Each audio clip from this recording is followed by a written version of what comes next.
Sa halip na 2 hanggang 5 araw lamang, halos 3 buwan daw ang hinintay ng isang pamilya para makabitan ulit ng metro matapos maputulan ng supply ng kuryente. Idinulog ng inyong kapuso Action Man ang atrasadong serbisyo.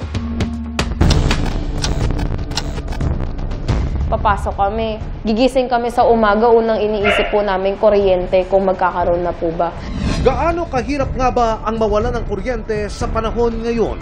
Wala po kaming magamit na electric fan. Sobrang mahirap po sa amin yun kasi meron nga ako nung nanay na may sakit. Tapos may pamangkin din akong PWD. Yan ang nangyari sa pamilya Castro na halos 3 buwan nang walang kuryente. Sumbong nila inaabot daw ng siyam-siyam ang dapat na 3 hanggang 5 araw lang na muling pagkabit ng kanilang metro. Last July 22, nahugutan po kami ng kontador. Ang reason po is, na-late payment kami. Na-settled na namin yung lahat, binayaran na namin. Then, ang sabi nila is, wait to 2 to 5 days, 5 days is maximum, para mabalik na nga yung metro. After 5 days, update ako, yun, hanggang sa umabot na siya ng 1 month. Sabi nila sa amin is, wait lang, mag-intay-intay lang daw. Dumulog ang inyong kapuso Action Man sa Meralco.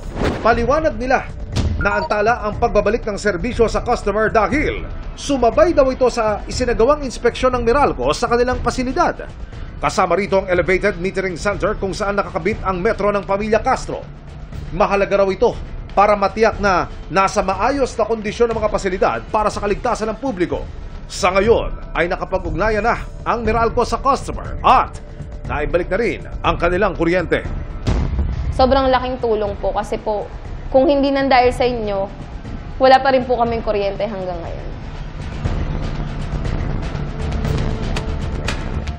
Mission accomplished tayo mga kapuso. Para sa inyong mga sumbong, ipadala nyo lamang sa Kapuso Action Man Facebook page dahil sa anumang reklamo, pang-abuso o katiwalian, tiyak may katapat na aksyon sa inyong Kapuso Action Man.